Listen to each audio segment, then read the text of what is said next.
I'm gonna take my belt off to get comfy too. Oh, there we go. Just go full hog. Just cock out Warhammer. Yeah, balls out. Cocks out for Cadia. Welcome back to a new episode of PK's War Room. Took a little hiatus over the end of year last year after I got Nazi brigaded. Can I say Nazi in the first 90 seconds of a magic video? Well, I'm gonna mute that and beep that. But you probably know what I'm talking about if you follow the podcast. I'm joined by Mikey. How are you doing? How are you doing? Yeah, I'm good, mate. How are you? I'm good. Let's just jump straight into like what we've been up to, because you've been running events out of a new place. I have. I've got a new home in Sheffield, which is oh shit! Sorry, I'm going to pause you right there. I do want to hear about this, but if you've clicked the video and you're wondering what we're going to talk about today, we're going to talk about whether 10th edition is scuffed, whether 10th edition is the worst edition of Warhammer you've ever played, terrible, and the state of the current game. Because if we don't lead with that, people's TikTok-pilled brains will just like melt if I don't give them a lead in. And Mr. Beast style. In this video, I'm going to blow up 60 children. Well, anyway, back to what you're saying. So you're still in Sheffield, unfortunately, right? Thank you. Yeah, I'm back. I moved everything back to Sheffield. I've got like a new studio that's like in pieces. But one day I'll be able to film games again. But yeah, doing good. We'll put some pictures of the new place here because you run an event out of Outpost, right? It's got like, quite a swanky looking hall. Yeah, it's got like a brand new venue. It used to be a showroom, so it's like really well lit, which is crazy to place to play Warhammer. You know what I mean? No, it's like a dark dungeon underground. So all the model paint schemes actually pop and stuff, and you can actually see them. Yeah, all the models are terrible. Yeah, because all the comp players have like just sprayed 3 colors onto them and based them, right? Yeah, exactly. So we got like a new venue that we're working out. We're working with them really closely. I've got new sponsors and stuff. So yeah, living the dream. Sick. Okay, well I'll put some shit on screen right now if you send it to me. If there's nothing on screen right now, Mikey failed to send it to me. You're gonna have to remind me. That's how the sausage is made. I'm gonna try to. I'll do it during the edit. Perhaps I'll actually message you. The other thing I was gonna ask then. So you just run an event. What won? Not the person. No one gives a shit about the person, but what list won? It was only a one-day event, 32 players. So 3-player RTT, correct? Yeah, so three rounds in a day. We called it the Party T because it was a launch party. Oh, was there cake? There was cake. Yeah, I knew it. Mikey's events do cute little things like that, like cake, for example. We had party bags. We had dinosaurs and unicorns. Unicorns were the meta choice because they went first. Fair enough. But yeah, Invasion Fleet won. We actually had 3 or maybe even 4 undefeated players, but everyone got the same prize in the end. It was like Invasion Fleet, Bridgehead in second, obviously, and then Iron Hands, Iron Storm came third. And what was the other undefeated? Invasion Fleet, the Tyranids. Invasion Fleet is the first detachment that came out, if you remember. So you got Invasion Fleet, Bridgehead, and Iron Storm. You said there's 4 undefeated. Oh, World Eater's the last one. World Eaters, okay. I love the way you said Bridgehead, obviously, as these other 3 detachments do it, you know?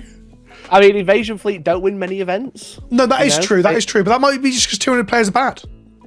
Yeah, maybe. Was the Iron Storm triple Brutalis, triple Vindicator, was it? No Vindicators, it was just all Dreadnoughts. Oh, interesting.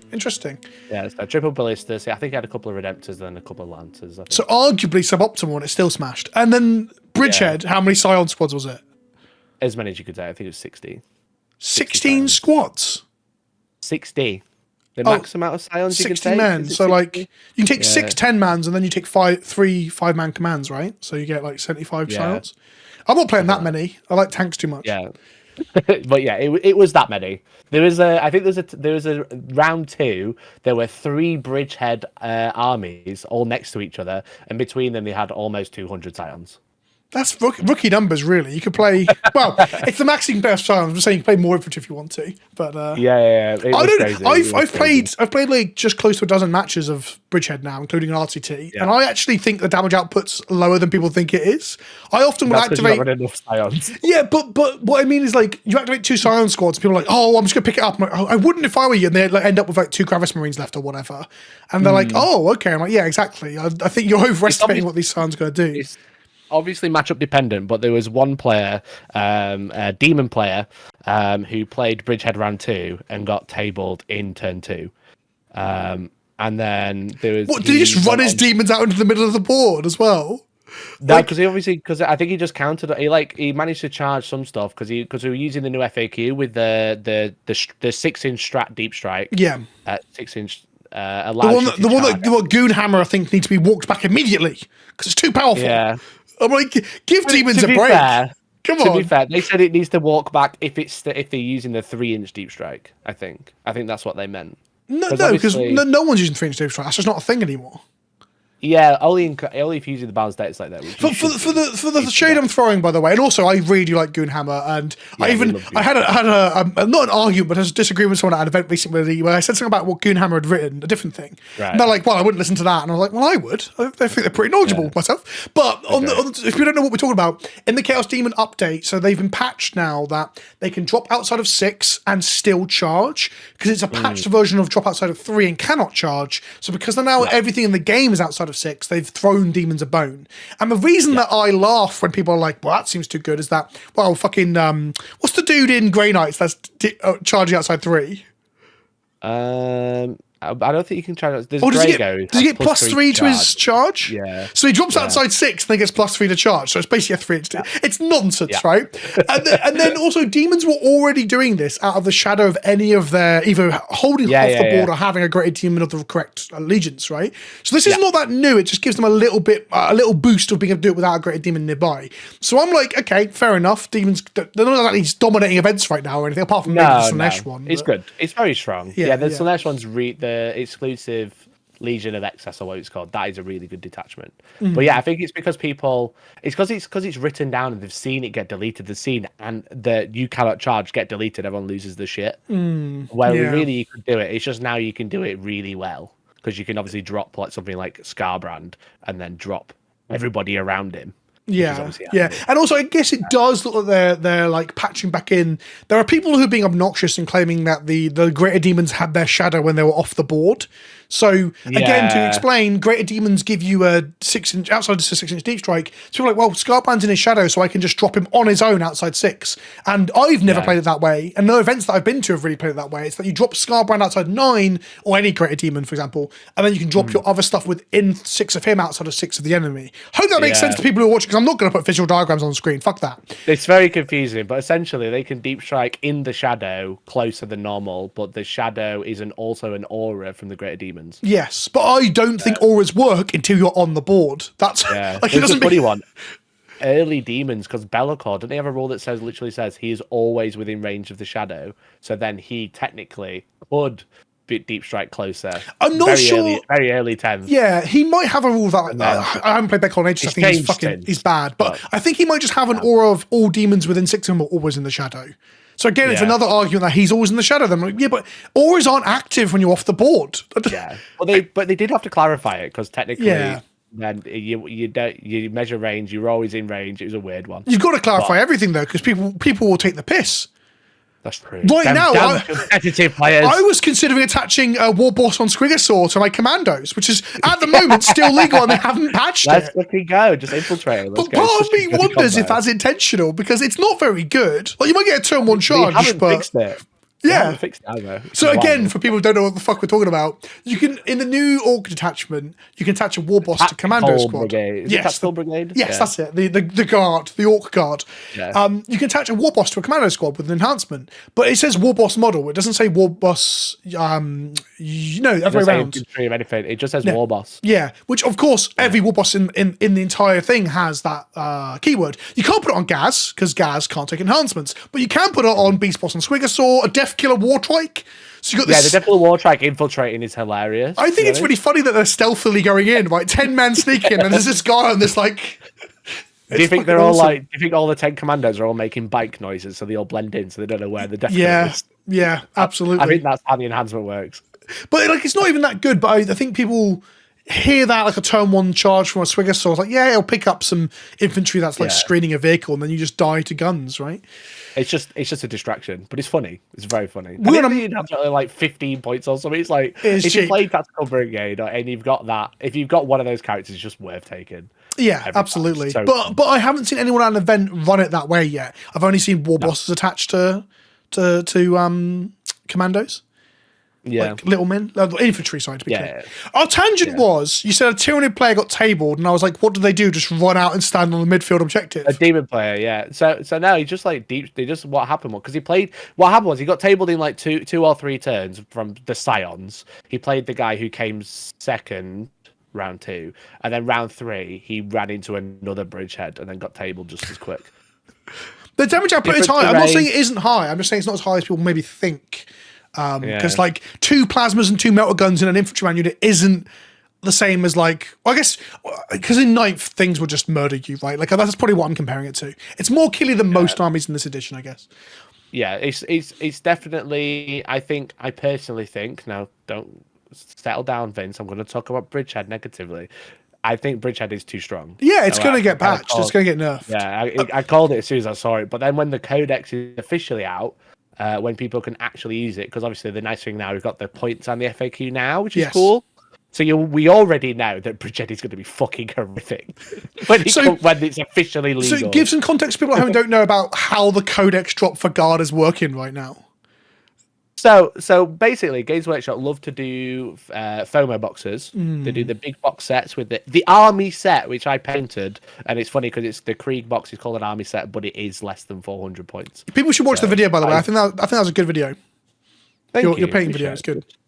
Yeah, I thought it was a good video too. I liked it. But yeah, so like there's 400 points in this box, but it also comes with the codex. Now, there's been like a really weird. I don't know what other word I can think of. It's like mismanagement of codexes coming out, but then the index that is currently out still being the one that is like legal in tournaments, because the codex is only available in a box, and those boxes sell out because they are FOMO boxes. People buy them too as they fear of missing out. That's kind of the name. So like those boxes have been coming out, and the codex is there. Everyone has the rules, but we've never had points or FAQs for the book because it's not technically legal. So people play with like old points in casual games or in battle reports and stuff. But now what they've done is they've released the points. They released the points like 3 days after it went on pre-order. I think it was like the Wednesday or something, and the FAQ for the book. But the book is still not technically available off the shelf. So you have all the information to play Guard. You can play Guard in any game, but you can't play it in a tournament because I think the idea is it's not fair for people who haven't bought the box set to not have the codex. Because this is the argument, you're meant to go to an event with your codex in your bag, even though your codex is hugely out of date by day one anyway. This is probably the most out of date it's ever been. But also, like, we can't put it in the app. So here's an interesting one for people who don't know. When the FOMO boxes come out, so this one's the example, the previous one was Blood Angels, because I bought the book off of eBay. I didn't want the box, but I just wanted the book with the cool cover. And then I couldn't put the code into my app for like, I think it was 7 or 8 weeks, maybe 9 weeks till like the full release. It's a good month, if not 2. Yeah, but I think Blood Angels is longer than the Guard one will be. But either way, you have a book, your code doesn't go into the app, so the app won't show you the new stuff. So there's a situation where like half the players don't own the book and the app isn't updated. Of course, Wikipedia will probably get updated.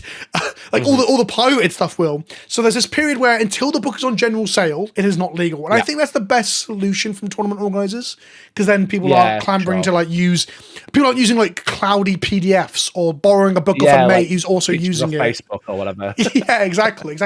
So one of my opponents at the RTC this last weekend was like, how are you using that? I'm like, no, when I say new Guard, I mean the Christmas Guard. I don't mean the actual book. And then there's just confusion where he's like, you can't deep strike. I'm like, I can deep strike whether I was on the new book or not, because it's in the FAQ day one, and also they used to be able to deep strike. I had to really walk my opponent through all this stuff where he's trying to on the board nerf my army as we played because he didn't like the damage output. On that note, that's what's funny as well, because of the FAQ being out early, is that if it was going to be 2 months, everyone would think that Scions don't have deep strike. Yes, yeah. There's a lot to unpack about that. So before we do that, so I played, the thing that I did this weekend was I played an RTT. I went win, draw. If I had not drawn my draw, which is my first draw on an event ever, 84 to 84, if I'd won it, I would have won the event because my score was like 60 points higher than anyone else. But like, because my VP was so high, because of the draw, I came third, which is really interesting. My third round opponent was playing Death Watch. And they deep strike out of deep strike out of reserve with 2 huge blocks of Gravis and the Plasmance guys on either corner, and shot to kill a Leman Rust and a Basilisk. Failed to kill either. leaving both of them on like 2 or 3 wounds, which I think was actually. Surprising. Well, I didn't think from the Gravis squad that was unusual because he got to fire like 4 melters, some heavy bolters, and like 1 flame gauntlet. And I was like, well, odds on, I don't know if you kill this Lehman Russ as you're wounding on 5s. I've got cover. You can't strip cover here, and all this sort of stuff, right? And he was just tilted off the face of the earth that he hadn't picked up these 2 tanks. And I was also thinking that even if he had, I still dropped 3 squads of Scions and pick up his blocks. And then I draw Cull the Horde, right? For people who don't know, so Cull the Horde is a secondary objective that is almost never live. So I went to shuffle it back in. He informed me that both of his Alpha Strike, Deep Striking guys who've killed nothing are both Cull the Horde viable. They both have 25 wounds or more. It's 10 men at 3 wounds and 5 men at 3 and 5 at 2. So most units cap out at like 20. Exactly. It's just your Gravis and your super elites that sort of push it, right? Yeah. And then what I learn at this moment, because I've never seen Cull the Horde live ever, is that it's not capped. It's one of the few secondaries where you can score it multiple times. So it turns out that if I clear his 2 Alpha Striking units, I scored 10 secondary points. And I do. I deploy all my things. I fire every gun in my army. But I am firing nearly 2,000 points of guard into 2 squads of Space Marines. They just die, right?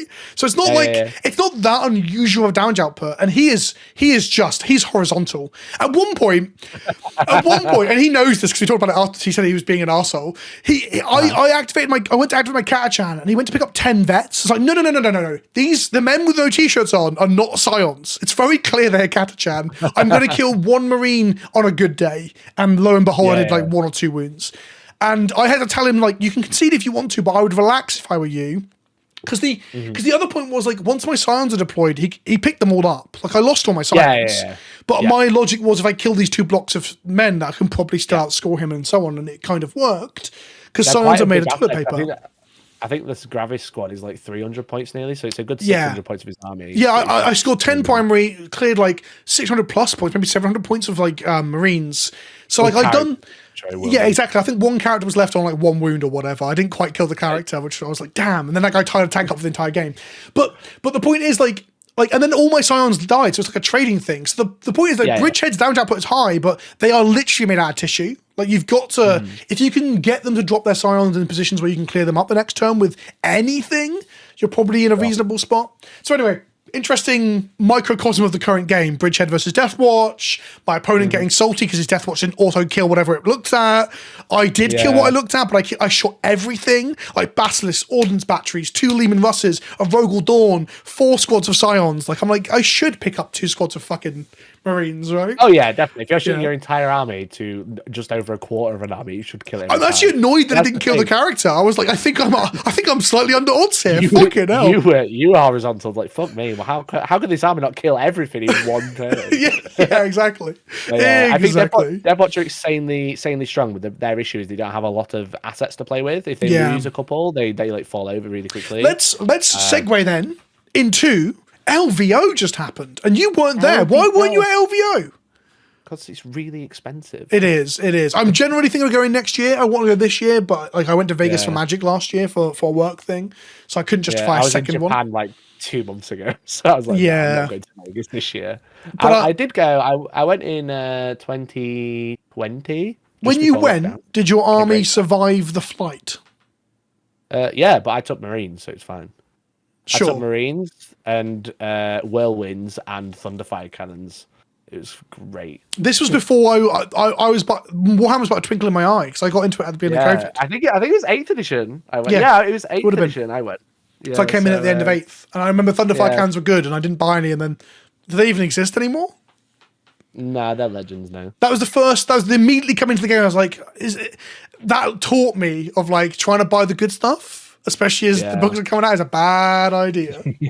I sold that on eBay recently. I did like a big drive for the new studio, and one of the lines was like, "This Thunderfire Cannon has literally been across the world."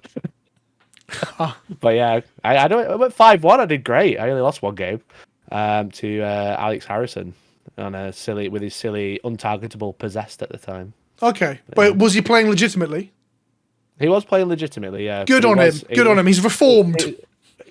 Reform, yeah. It was the infamous one where BCP crashed for 6 hours between rounds. Did they have to prepare it? Because they had them on site, because obviously it's LVO, so like they're buddy at the time. They had them on site, and essentially, I think the way they were For those watching that don't know, BCP is basically the tournament organization app. It's how you do your pairings and scorings and such. Essentially, what they were doing is every time someone was like checking a matchup, it was pulling from a Google sheet. So it just got overloaded because everyone was trying to access it, all the players, and then everyone at home watching. So then they just got backed up with data and just crashed the app for hours. It was great. Because you've got to remember as well, BCP is, although you can pay to support it, it is a free service. So like, yeah, for sure. Like, I don't know what the legality around, well, not legality, like the ownership of it now is, because obviously GW bought the ITC. I didn't know that. I had no idea about that. There's like an article about it a couple of years ago, like, Warhammer and the ITC are coming together, but what that actually means is Games Workshop bought it. They do because it used to be all frontline gaming and like independent and stuff. Sure. And then it was called the Independent Tournament Circuit. Now it's called the International Tournament Circuit because it's not independent. Oh, interesting. And that's probably that's why the golden ticket thing started happening and stuff, right? Like, yes, yeah, exactly. So now when you get tokens to like submit your scores and stuff, you're talking to GW, you're not talking to FLG. Interesting. So with the app, I don't know who owns that. I don't know if it's still. Well, BCP's not, although they're friendly with ITC, they're not like part of the same company, right? No, I don't think so. But they've got like, it's kind of like, because I looked on the website the other day, because I'm always nosy about these things. It's like registered partner is Warhammer, but I don't know if that means like, they get some free kits. They get preview boxes to post on Instagram. Yeah, it is all fascinating to see this stuff in action, and also like we need to stop sometimes and appreciate that like things like BCP, Wahapedia, New Recruit, things that are liked by Games Workshop and not liked by Games Workshop are actually like propping up the community, and they're free. Like if you aren't giving money to them on Patreon or whatever, they are free. So when people moan, when people are like, oh, Wahapedia is not updated, or BCP is down, or I'm like, well, come on, guys, it's a free service provided by like one man in Russia or like 3 students in a dorm room in Bournemouth or whatever. Like, very much, yeah. And BCP, it's I think they have like the subscription, right? And I think it's like 40 a year, and that gives you access to every list that's played. You get full access to I actually do pay for it because I like to look at lists and stuff. I run events on it, so I feel like I have to. We're about to get to a really funny bit where like I could have looked at the LVO winning list ahead of us recording. I looked at it like last week, right? And I could have had it ready to talk about, but I haven't. So that's some bad both journalism and podcasting. But I guess it's okay because they all look the same. Well, the point I wanted to get at is, one, there's no Bridgehead list in the top like 24, 36 players. Like Bridgehead didn't place very well. I think that's deceptive. I'm not using that as an excuse. That Bridgehead is a bit cracked. I do agree. All you have to say is Guard players give each other bad advice, post it on Reddit, and then everyone complains about it and it blows up. Oh, absolutely. And also the other thing, Guard are all, they're not quite Marines in this regard, but they're similar in the sense that there's a lot of players who are old school, own a lot of stuff, can feel different things. People play fluffy, ill-advised, inefficient lists, and that sort of changes the percentages. Doesn't change the fact that there will be good players there playing Bridgehead, because someone must look at it and be like, I should play Bridgehead. But importantly, Deathwatch, they won. They won. They did win. They are so good. Deathwatch are insanely strong. There was a 3-day window where they were bonkers, because here's the weird thing. So on the day of the Grotmas detachment coming out, we should talk about that quickly as well. If you've been living under a rock and you aren't following Warhammer as closely as nerds like us do, Games Workshop dropped approximately 24 detachments over Christmas. One for every detachment. Was it 30? Because Demons got 4, right? They're dropping multiple on some days, like Demons. Yeah, so 27 factions, Demons got 4, so yeah, it must be like 30-ish, right? In 24 days. It's pretty so crazy. One every day, it's competitive match play legal, it's a new detachment, it's new rules, it's free. If anything, I think it's one of the most exciting and cool things Games Workshop have done in ages. Yeah, I've definitely noticed there's definitely been like a super increased interest in like 40k. I think because there's like a little, not a decline, but a steady petering, as it were, like probably like 3-4 months ago. It's the mid-edition blues, right? Yeah, definitely. But then Grotmas has come out, and then just like look at like people's like streaming numbers and just like general interest in chatter about it's just skyrocketed because of Grotmas. And then I think it's like tournaments and everybody's running them. Like there's 2 downsides to it I could perceive, and we can discuss like whether we're gonna move to Grotmas then back to LVO. So like there is bloat in Warhammer, and I've done videos on this like a couple of years ago at the end of 8th, beginning of 9th, when like armies had a psychic awakening, a white dwarf detachment, a codex, 5 different FAQs, and it's just nonsense if you're getting into the game. And currently we're not back to that level, but giving us digital-only detachments does add a little bit of bloat and complication. Because, for example, my casual friends, if I told them about Bridgehead, they're like, where the fuck's this come from? I'm like, oh, it's on the Warhammer community website. And they're like, what? So there's a bit of that. It came out with loads of other ones the day before and the day after. And there is also an element of creep as well, right? Because some of these are so clearly better than their indexes or better than other things in their codexes. Yep. So how do you feel about that? So I actually made a video just before Grotmas, or maybe it was like the beginning of Grotmas, and I was kind of like, it's really cool that every army, no matter what you play, is getting some new rules, but it is just bloat, because then it's already, I think a lot of like 40k and like the skilling for 40k is the mastering of the knowledge of what your opponent can do. Yeah, it's like knowing you can do, and like, I'm bringing this unit, it's going to kill loads, but knowing what your opponent can do to you is like super important. Okay, I've got an anecdote to highlight that. So at the event on the weekend, the draw against Votan that I had, my opponent very much knew his army quite well and did some really interesting things, but it was his first event. So when you find out someone's first tournament, you're like, okay, you get a preconceived notion of like, this is going to be a relatively easy match, because I'm assuming they haven't played a lot of comp. Turns out they kind of had practiced quite a lot and had some good plans. But one of the bits that tripped me up was not what they would, it was me not knowing something and underassessing something. So here's the example. So Ursula Creed is the leader of the Imperial Guard, and she attaches to a 5-man that also attaches to a 10-man. You get a 16-man infantry block that sticks an objective and issues orders out to 24. Not all Guard players play it, but it's quite regularly a thing you'll see. Sometimes replace Ursula with Lord Solar. Anyway, the Votan have Terminators, which have some very good stratagems, some very good durability, blah, blah, blah, blah. But the important bit that I didn't know, so I knew they had Volkite, I knew they had Sustain 2, I know they're T5, I know they're 2 wounds, I know they're 2 up save. Right? Yeah, they have shoulder-mounted blast grenade launchers that I wasn't aware of. So, on the first turn, my opponent puts transports on every objective, a 5-man troop on every objective, other stuff on objectives, and then starts to terraform everything. So I was like, everything's terraformed. I'm like, I need to clear all of this shit. It's quite an interesting oversaturation of questions to my answers. So I'm like, okay, I'm going to commit as much as I can to clear the answers. Turns out 2 fucking Votan survived the midfield, and it gave him 4 points every turn from then onwards, and it fucked me off. Anyway, but what I did was I ran Ursula's block out of the building with a move 9 inches, 15 men, las guns, grenade launcher, plasma, two plasmas, I think, a grenade strat for free, and so on. And it helped to clear the things that I was struggling to clear. And I thought, there's nothing in his army that will pick up 15 guardsmen. This squad will get shot. 10 of them may die to multiple activations, but he's got good quality guns that don't do the whole killing infantry thing.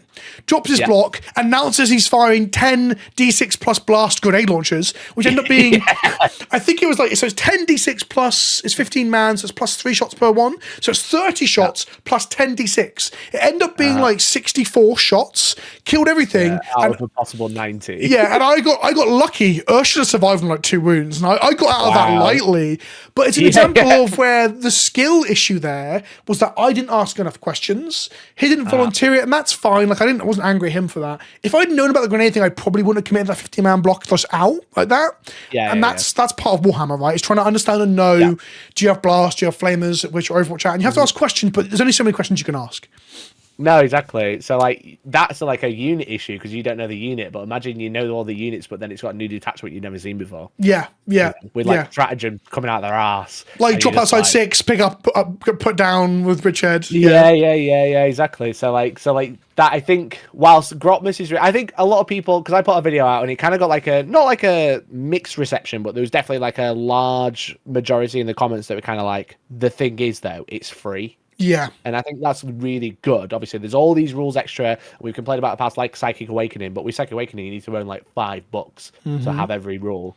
Whereas these are free, which is really cool. I guess during that era, we should mention as well, if people don't know, so Psychic Awakening was the book that came out to update certain characters and certain attachments and certain armies. However, that was the era of soup. So sometimes you would have like some AdMech with some Marines. That was not an example of it, but that would happen. So to get all of the rules for the AdMech and all of the rules for Marines, not only did you need your 2 codexes, but you needed your 2 Psychic Awakenings. So it got pretty bad. Very awful. Yeah, I remember the Space Marine one. I'm pretty sure it was just like 3 rules for a chaplain to do prayers. I think that was it. So it was basically you had to have it, but it was also 1 page of rules. Yeah. And demons was the same. Like the greater demons, to exalt them, you needed the Psychic Awakening book, and like it wasn't worth playing them without it. It was very silly. At least Very, you got very a strat to buy another one. I mean, the chaplains were just now you get better chaplain abilities, and it's like, oh, okay, cool. Yeah, the demon one's a bit more economical than the from the sounds of it, than the marine one. But but yes, the free thing's an interesting point because like I don't think the bloat would be an issue if physical media wasn't so tied to the business model. So we're getting a bit onto like codexes being obsolete straight away. And if if things were just updated via the app and rules were free and we bought models, I really don't think it hurt GW's bottom line, but they seem to believe it would. They have a book department. They want to keep it. You know what I mean? But like, book department. I mean, the Horus Heresy Black Library nonsense shows that you can sell lore. Like, this isn't. I get it if you were talking about Dungeons and Dragons because like their novels aren't selling and becoming New York Times bestsellers, right? Like, there's obviously a clear desire for like coffee table books and painting guides and art and shit. I guess you can regurgitate the same art and same stories over and over if you just change the rules. There's that argument, right? Because some of the codexes don't have new shit. Sometimes like a book will come out and people are shocked when there's new revelations in it, right? That's quite an unusual thing. Yeah. It doesn't happen often anymore. It used to be every time, but the like probably 8th, maybe like 9th onwards, it's been like a lot of regurgitating. Because a lot of like League of Legends players will talk about how here's a weird one. So like the game, League of Legends is a dense game. It's hard to understand what's going on. Like not knowing what your opponent's champion does in a real time video game where you can't ask them questions is the Warhammer thing turned up to 11, right? And that also has new updates every all the fucking time. The new season just dropped and I had no idea what was going on in my first match. Point is, no one's complaining because the updates are free and it's right there digitally in the client, so you aren't having to like buy a book that doesn't actually tell you the correct information. So like, I think it's weird because we always compare it to video games, but video games are just a much smoother system. You know what I mean? Yeah. It's like if something's like, let's say Marvel Rivals, which is obviously a popular game now. If a character's really broken, they'll update it and just reduce the damage. Yeah. You know what I mean? Where we get that in Warhammer, but it's a physical media that we have to remember because it doesn't just automatically apply. So it's so weird. It's the way they do patches is great, but it's also so shit compared. But that's the closest comparison, right? It's just video game. But you are right. It doesn't. The 1-to-1 doesn't quite work because it doesn't automatically do it for you. You've got a deeply complicated game anyway of Warhammer, and then you've got to read a new document or see it. I mean, imagine if they went to push notifications for like new battle slates and stuff. I think that'd be quite cool. You get a push notification saying, "Here's a data slate," and you can open it on your app. Like they have this app that doesn't quite do what it should do. We're so close. Like we're better. Like it should just be an exclamation point next to it, and until you've read it, it's there. And for the whole pass to the next errata, the errata should be a different color on the app and stuff. But let's be honest. I remember coming in during COVID, listening to a podcast. It was like Preferred Enemies or whatever, and they were excited about an actual official app that might work. So we've come a long way. And then it didn't. it didn't for 6 months. Yeah, exactly. But we've come so far. There is an app now. We're getting free rules updates at Christmas. I feel like we're on the cusp of GW really like getting it right, but we're not quite there. They're on the way. They're definitely climbing the right direction. You know what I mean? But there's sometimes they like sideways steps. So it's just frustrating because I think obviously it's the conversation it's done to death. But they put the fucking reporter thing out, not reporters, the stockholder report out the other day, and they're like, we're making $1 million a month almost on the Warhammer Plus app, and I'm just like, bro, imagine if you put rules on there for an extra $5 a month, you'd probably make double, if not triple that. Yeah, because at the moment they're making that money from the small amount of us that want to watch the animations that come out every 6 months. I still haven't watched Fall of Cadia. I still haven't seen the Lorgar hype yet. I watched Valorac's video, but I haven't seen it otherwise. But that's funny. There's probably more. If you can see the viewer numbers of Warhammer Plus, there's probably more people who've watched the Valorant video than have watched the animation at this point. Or watched it legally, and it's not like, anyway. But people are actually subscribed to Warhammer Plus for the free model each year. It's that and the access to the app, right? They're the two reasons that people will subscribe to it. Yeah, I think so. But my original point, before we got really bogged down, was that for 2 days, as the Grotmas detachments landed, for 2 days, maybe 3, Deathwatch had better guns than Marines. Because the detachment came out, and their heavy bolters were like, the heavy bolt rifles were 3 damage, bolt rifles were 2 damage or something like that, and they were way better and way different than all the Marine stuff. And I was like, why are Deathwatch weapons so much better than the data still are, you know? No, the data slate fixed it all. I thought... I don't think the bolters got changed. Let's look live. Yeah. I'll have a note unless my app's not updated. But yeah, I think the idea is because it's like we've got super duper alien killing ammo. That's what I assumed. But I think heavy intercessor guns have been updated in the normal Marines to be the same. Let's have a look. So they got damage 2, but they didn't get damage 3. They didn't get the damage 3 heavy bolters. So the heavy bolt rifle is now 2. Yeah. But the heavy bolt weapon did not go to 3. Yeah. Huh. So weird. So they're both right. Because there's Or- other and things as right. well. There's some strength that got up. That went up. So yeah, they didn't quite fully update Marines to it. But yeah, they were really broken for the first turn. I was like, this is cracked. They're already cracked. Their weapons are better than Marines, and they changed them a little bit. So the question is, I do still think they're cracked. As yeah, someone that's who the question. Went Are they to cracked? America for free with Deathwatch, and it's basically a better detachment since then. I was going to say the rules have changed distinctly since Not then. really. It's a new detachment. All the strategy, the detachment's the same. Oh, is it the same one? The Infernus bolt rounds and stuff was all the old stuff. Yeah. That's basically the same. The main difference is now is obviously they've clarified, which is really big actually, that do you know the mission tactics where you can be like, I'm having sustained, I'm having lethal this turn, is exclusively Deathwatch units. Yeah, so let's do a real quick crash course for people who don't know what the fuck Deathwatch do. So they have doctrines essentially. So is it once per game? Yeah, once per game, right? Yeah, once per game for that battle round, you get one of the abilities. It's like sustained lethal or precision. Another one. Yeah, precision. That's the one. Precision's actually pretty good in some armies when you can just like fire your 3 damage bolters. Precision is crazy. Yeah, when you've got like a whole unit shooting like 40 shots or whatever. It's like, yeah, a Gravis squad just you know, these flamers, precision. Yeah, and they just shoot down like Necron or Sisters characters, and you're just like, what is going on? Yeah, exactly. So they have that, and then, but now, like you said, the clarity is that only affects Deathwatch units. So if you take, for example, Reavers or Infiltrators, you can't put it on those because they're quite good utility units now. And then beyond that, they have their strats are weird. Here's the thing, right? So a lot of armies have a strat that does a thing, and then if you either battle shock or you're in a certain one turn thing, it doubles up. Yeah, so the doctrine ones in Gladius for the Marines, you get extra stuff in certain strats. Like instead of moving D6, you move a flat 6.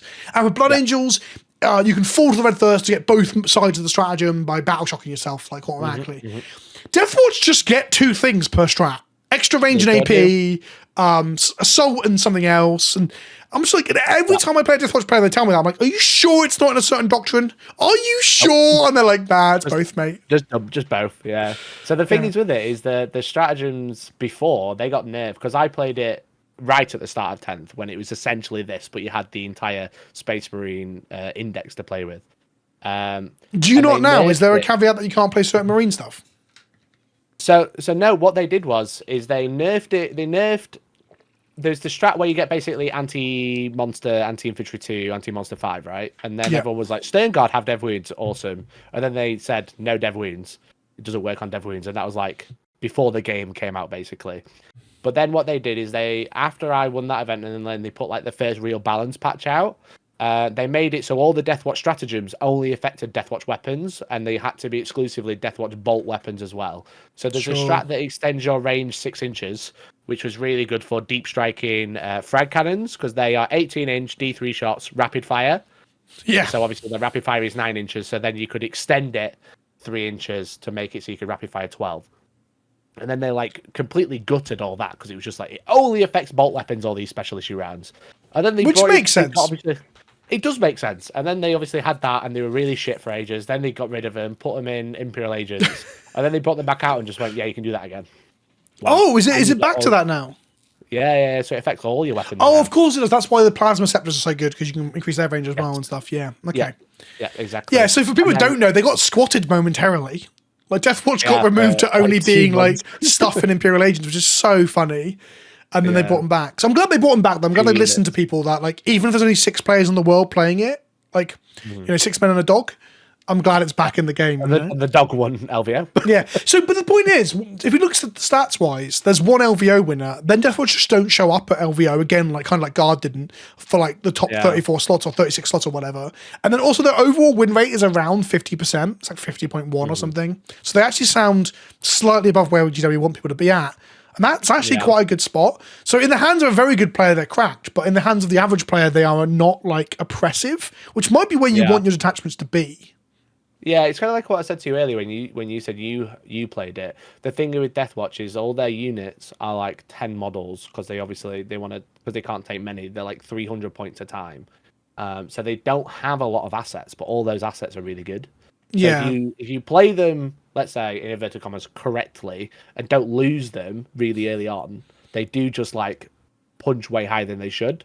But if you drop them, you whiff, for example, you drop them, and then you're like, you've got your fucking dick in your hand in the middle of the board, they will die because they are Space Marines. They are soft to certain things as well. So, for example, so I'm really on the Guard hype train, which I'm going to talk about in a moment as we get to the new Guard stuff.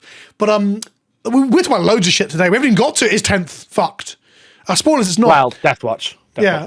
But they're also soft to certain things. So, like a Rogel Dawn with triple autocannons, 2 of which are blast, firing into a 10-man block of 3-win models, is actual gas. Like, if a Rogel Dawn gets a sight on it and you get an extra pip of AP off something else or take off cover, they just rip apart Gravis Marines. So, like, they are soft in general, and they're soft to particular things very badly. Because obviously, 2 damage isn't so bad, but isn't so good, but 3 damage really, really is. So, like, what's the other thing? Chaos Space Marine.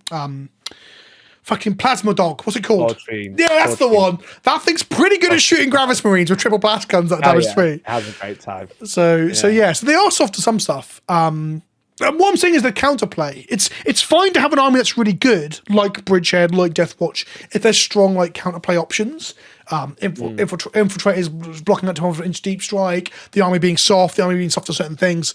It's not quite like launch of the edition Eldar where they just fucking be uninteractive entirely, right? And just like disappear around the corner and stuff. So so it's one of those, if you can play it well, it's really, really strong, but it is easy to lose with it. It's kind of one of those, it's like, I think it's like hard to master type army, because you do only have like 3-4 units and then some veterans to play with. You don't have like 4 units and then another 4 coming in. It's Custodes-esque in the sense that like, whilst the stat check is real because they're durable compared to like your average infantry, I guess, and the guns are good and the guns will kill you. Yeah. But at the same time, as if you misplay your positioning and where you are, get them killed or don't score, you actually struggle to do those things. That's something you could probably tailor the list with all the Marine shit to add like scouts and stuff to easily do secondaries. It's not that fucking hard, is it? Because you got no points to play with. I think Mark was running like multiple Deathwatch veteran units because they're only 100 points for 5 to do missions in Rhinos, and then he had one of the speeders to give +1 to wound, which obviously then makes your bolters really cracked. Yeah. Did everything better. So if you wanted to patch them, then what would you do? What do you reckon the fix is? If you wanted to take down a peg or 2 without deleting them from the game, I'm not sure, because obviously then you just go like points rises, but they already don't have a lot. Yeah, it's just I'm not 100% sure of the fix, to be honest, because they are just spamming bolters. It's stratagem changes, right? They are spamming bolters, but they're all playing the fucking Plasmaceptors.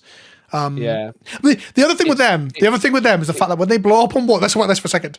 So you have a squad of 5 plasma men and then 5 assault intercessors, and they come together to form a Talon strike force, or whatever the fuck they're called. That's it. And when you roll hazardous in 40k, if you got this far into the podcast, you don't know these rules. Interesting, but I'm going to do it. Hazardous checks is you roll for each model in the unit that fired a gun that was fired as hazardous, you roll a dice, and on a 1, it destroys a model with a hazardous weapon. However, you fire 5 Plasmaceptors, and 2 of the guys in the assault squad have plasma pistols. So if you roll less than 2 1s, you just blow up the guys with the pistols and get to keep your 5 plasma guys. And they get to keep going. It's not intentional. They haven't patched it out. I don't think it's going to leave anytime soon. It's kind of stupid though. I think it's like pretty much like that unit that's super egregious for it as well, because obviously the points, the unit itself costs one points cost, but obviously you know that an assault intercessor squad with jump packs is 85 points and interceptors are like 100 and something for 3. So there's a points disparity where you can go, my 5 dudes who are shooting these insanely good plasmas, and we're going to kill the little guy first. Because it doesn't really matter in like your Scion squads, for example, or Hellblast is not an example of it, or the normal assault intercessor squads. Yeah, when it's like the plasma sergeant dies. I guess Scion's the best example because you keep 2 plasma guns and kill the sergeant because you don't give a shit about the fist, right? You just want to keep jumping around shooting. So there, you're still killing off a guy who's worth the same points unless you include the free war gear of a fist or whatever. Where in this squad, I hadn't thought of it like that, you are just getting more points for your buck, which is stupid. Yeah, it's very funny. Yeah. So that's a funny one. So I think there's those 2 data sheets, the Indomitor, which is the Gravis one, and the Talon Strike, are a little bit. Their data sheets are just good. They're just good. But what's the Indomitor? Is it plus AP to the closest? Yes, it's AP4, isn't it? Yeah, and it's just like, okay, AP4. AP4 plasma. Reroll into hit. Like, I mean, Bridgehead gets to effectively AP5 plasma if you drop onto a building, but let's not talk about that. Yeah. Like, plunging the plasma, that's Talon Strike. That is when it deep strikes, it gets +1 to... I thought it was the nearest thing. Oh, no, that's the That's the Gravis. The Indomitor one, yeah. Yeah, the Gravis squad. Yeah, so the Talon Strike, the jump packs, is each time it's set up on the battlefield, and obviously you have strats to remove it. Remove 2 kill teams, so you can remove 2 Talon Strikes a turn. Is to improve any AP by 1 that turn, combat and shooting, and then obviously they get lance in combat as well, which is really handy. The Indomitor one's good as well. That was it. They increased the strength of their weapons at the closest level. That's it. Yeah, because the melter's going to strength 10. So you got so you got strength 10 or strength 11 multi melters or whatever, and then you can use using the land speeder for plus. Oh, is it plus 2? Sorry, plus 2 strength. Yeah. Oh, strength 11 melters. They wound them in Rusters on 4. Strike. Yeah, and then you get fucking the plus 1 to wound. Yeah, the Thunderstrike. They're very silly. I think the strats probably need to be fixed, if I'm honest. Like the same with Custodians is you can't really do points hikes because it really fucks the army. Like you just can't actually field them. I just think those 2 abilities are crazy good for those 2 units. Yeah. Even if you're paying a lot, so maybe those, even like plus 1 strength is still really good. Yeah, that's what I thought it was. That's pretty good. Like, plus 2 is kind of nuts. Yeah. Like it's mini salamanders. Yeah. Lands on the chainsaw. So on that note, so let's get to the crux. So we're going to talk about 10th in general. Then we're going to end out talking about how Guard are also part of this issue. And last point on that. I'm going to say those two data sheets that are really cracked are the 2 new ones as well. Everything else is basically a reprint. Oh, I hadn't realised that. That is interesting. I think the scout one, with like the Reavers and the Infiltrators, that's new as well, which is still good. But yeah, they're 2 brand new. It's probably fair to say that army did not get playtested at all, right? Yeah, probably. Maybe got 1 game. Someone at lunchtime played a game on the floor of Warhammer World against the punter, and then was like, "Yeah, this is good enough." I'm gonna say no names, but just went, 1 game. So shout out to a comment on my last podcast episode where they were like, "I'm really angry at you, Vince, because the title of the video didn't start getting talked about till like 25 minutes in." And that makes it clickbait. And I said to them, I think what you're saying is kind of valid, but you are watching a podcast, which is like going to be an hour and a half long. And in podcasts, people talk about other shit as well. So when it comes to podcasts, you got to reassess your expectations. But anyone who's got to this point about 40 odd minutes in and has already written that comment, and now I'm saying this, they're like, fuck you, Vince. Fuck you. So we're talking about the balance. We've been talking about we are. It's kind of a good preamble for us. We're going to talk about 10th in general, then end out with the Guard. So there's a pervading wisdom at the midpoint of every 40k edition, it seems, that this edition sucks. That is a common talking point on Reddit, Twitter. Content creators start to pull it out, especially during periods of a lull, right? When there's no books coming out. Yeah, exactly. You've got to find stuff to talk about, so why not talk about how bad the edition is? Have you done a how bad is 10th video? I think I did. I can't remember I want to know the title. I'm pretty sure I've done, because I did a big video about like people not understanding Warhammer, and I ultimately came down to like the complexity. Because I was posting on like Reddit about like Pivot when that first came out, and I was talking about it, and loads of people just didn't understand it, and I was just like, oh, I call it, does GW update Warhammer 40k too much, all caps? Too much, all caps. Which kind of goes back, we're so good at this. That kind of goes back to that thing earlier, like, if the app updated for free, it may not be so much of an issue, right? Like, yeah, a lot of it does come down to the app, sadly. So let's talk about that. So is Warhammer 40k 10th edition fucked? Or are people's relationships with Warhammer a bit fucked? Right? So, like, Warhammer is deeply complicated. Like, it is a complicated game. But also, I don't think making it less complicated is better.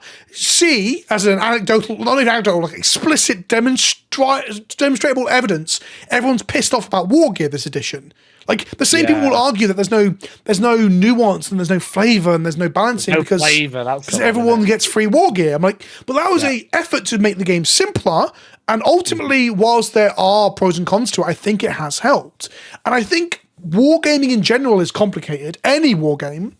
40k, sadly, gets the most scrutiny because the magnifying glass. If you imagine magnifying glasses on a game are the audience, right? The audience for 40k is, I'm going to say hundreds of times, I don't know exactly how, bigger than, say, Bolt Action, the average Napoleonic, huge, anything like that. So the scrutiny and the amount of people getting the rules wrong in the case of Pivot or whatever is just a lot larger. So everything is like exaggerated when it comes to, is this complicated? Yes. Are the rules written like the best they can be? Probably not. I mean, maybe it's that the rules team needs to be larger and some of those profits should be spent on like more people to help out the load that these poor rules writers have to be under, you know?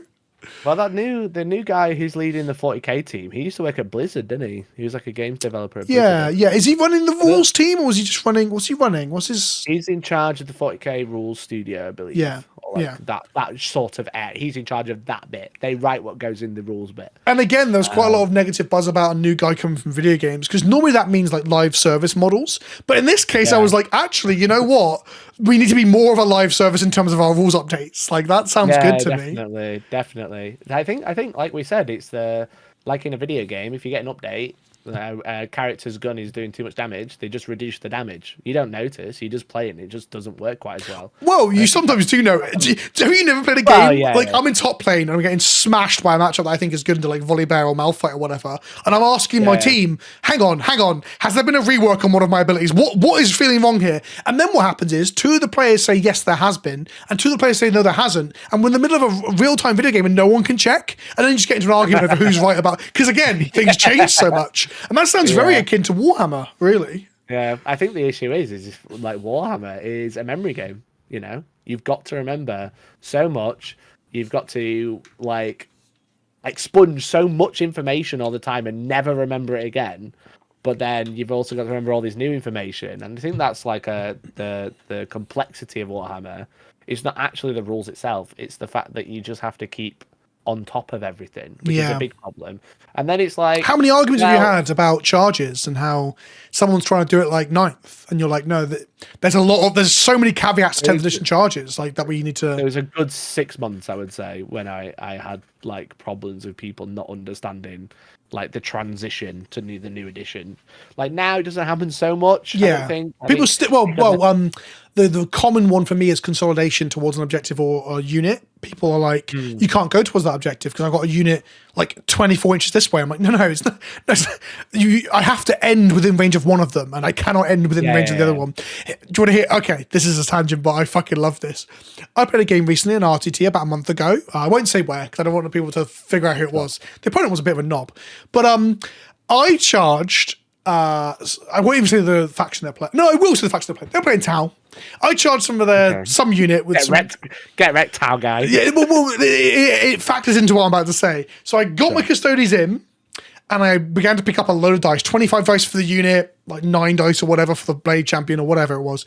And he's like, "That's so many dice, but only 2 of them can fight." And I'm like, "Sorry, why can only 2 of them fight?" He's like, "Because their bases are more than an inch, so they're an inch away." And I'm like, okay, I appreciate that you're Tau and you've probably never resolved a combat for yourself, but like that is not how this works. Can you imagine if custodians couldn't fight in lines of 2? Can you imagine how bad that'd be? And he just stared at me blankly like he didn't like the answer. Then I picked up the entire squad and we moved on. It was great. But but again, another example of like people just the combat. I think combat rules are not even like it's mainly the charging, consolidation, piling, combat ranges, fighting through walls, base contact to get like the second row in, because people still remember half an inch or whatever the old one was. And so you're right. People get really stuck on the old shit. Like, can you fall back into a Battleshock transport? If you Google it right now, the AI on Google will tell you no, because I think in 7th or 8th or something, there was a situation where you couldn't. It's like, and that's not how it is now. So yeah, someone posted that in a Facebook group. I think they were like, it was like I think it was a Hive Tyrant that on Tabletop Tactics had like a conversion, and it had like a weapon off a Tyrannofex, and they googled it and screenshotted the AI. I was like, I googled it. It says I can. It was like, yeah, of course, a Hive Tyrant can be equipped with a massive flamer thing from a Tyrant, whatever it's called. I want to do. I'm probably do a whole video on the main Magic channel about the AI fucking things up, because there's a screenshot of Reddit of the AI telling you, no, this card does not do X. And then the next answer is the official Wizards like rules document saying this card does X. Where the AI is pulled from like 3 Reddit threads where people don't understand the rules and they've missed the official. It's so strange. But anyway, back to the point, not just AI is another tool for misinformation and fucking up the rules of Warhammer. But people rightfully and completely validly get confused between editions. And like you said, it's not their fault. It's just, again, it's the complexity, right? Like, well, not even editions, right? Patches. Editions and patches, yeah. Patches, I think like people are a lot more understanding to that. But when it's like someone's talking about a rule from 8th edition or even 3rd edition, it's like, oh my god, come on now. yeah, absolutely. It is complex, you know what I mean? Because a lot of the I think the issue is a lot of the language is the same. You know, like the keywords. Obviously, we have like, for example, like strategic reserves. People still call it like outflank and stuff. Outflank is something from 7th edition. We didn't have deep strike or feel no pain for editions, and then they decided to bring it back. But it's like that people carry the terms over because it's what they understand or what they did understand. But then it's like what's attached to that keyword that isn't a keyword. You know what I mean? It's like if people. That's what it's hard to get all that information out and new information in and retaining it all. So I think again, and it's mastering 40k is like knowing everyone's faction, but it's like sometimes it's hard enough to know the core rules of the game because it's not a live game that you're playing. It's a memory game that you're trying to recreate every time. I don't think neither of us or no one in the conversation is really going to argue that the game isn't complicated. Like I think the complication might be overstated sometimes because it gives people room to feel better about the fact that they're struggling to get to it, and that's fair. Yeah. But that aside, like no one's arguing it isn't. Complicated means hard. I think people think complicated means difficult. Sure, complicated just means there's a lot to deal with all at once. Yes, yeah, but I think the mental load could then break the game down. But I guess the point I'm saying is that that's not new, and that's been the same for every edition. And I'd argue it's probably the same for a lot of war games, apart from ones that aim for simplicity over crunchy or nuance. They aim for simplicity. So it's not a 10th edition issue. To go back to being a 10th edition fanboy, perhaps. Like, I think tournament games and match play games run so much smoother now because you get units that have the whole same fucking loadout, and the rules have been simplified to a point that some will say it's a fault, but I think it allows things to run smoothly. So the complicated nature and the ever-changing rules of Warhammer is not unique to 10th. That's an issue that the game has probably always had, right from like even from like day dot. Physical games, right? Yeah, you know, no one's playing Monopoly properly. Ever. So if that's not the issue of 10th, then. What is the issue? What do you think people's issues with 10th are? It's the online community, I'd say. Well, again, all of them. Online toxicity is not a 10th unique problem. That's a What's the issue? I think I don't like. Is the balance? Is the balance the issue? I think balance is like even less of an issue now because I think compared to what like a few years ago, like 9th edition, for example. Like you were going to bring up like just like codexes coming out being absolutely cracked. You know what I mean? They were like crazy good. Now like they're on top of their game. You know what I mean? They're like, it does feel like, especially because we've got like a day one Krieg patch. Yeah, and it's not even day one. It came out 2 weeks before the book. I think that's an admirable thing. We should be shouting from the rooftops. I mean, they should do that more often. I know out of date codexes suck. But like having it not be an unbalanced mess that makes like tournaments and casual play unfun as your opponent just runs you over because it's not been patched. Yeah, and it's gonna be a trend. You know what I mean? I think they want to keep going this way. So I imagine with other codexes, we're going to get other day one FAQs and other points on the. Again, I keep calling it day one. It's not. It's technically day zero because the book's not out, but still. It's applicable from day one of the book being legal in majority of match play, which is general release. Which is like again very complicated.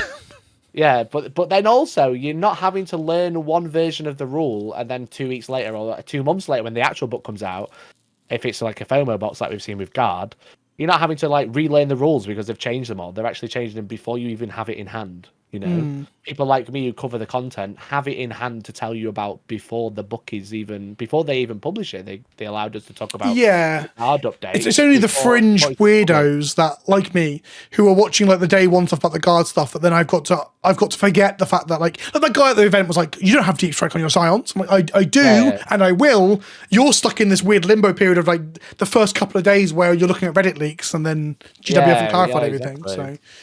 So I agree with you. I think balance is not the issue. Like the game, if you look at win percentages too, like 9th edition had egregious periods that weren't fixed for quite some time of armies having upwards of like 60 to 70% win rates and shit.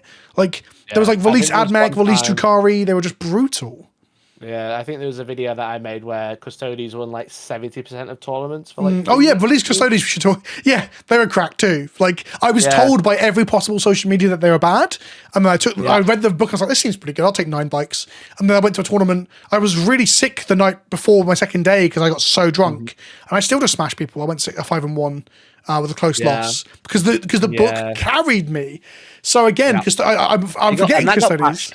That got patched day one, and it went down. Got better, yeah. I got to an event. Here's a weird one. I got to an event at the Factorum where me and my opponent were playing Custodes, and our lists were using different points totals because it was not clear who was on what.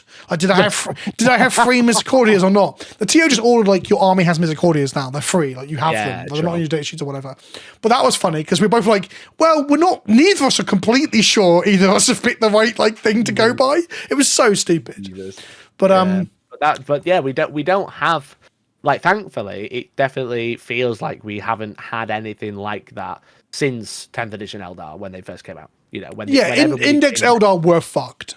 But again, that got fixed faster than most things. They did get fixed quite quickly, and they were still really strong, but it was like a completely different build. There were hints of that intent. So like Wraith led multiple Catan Necron. That was pretty good. Sure. Hypercrypt and the other one.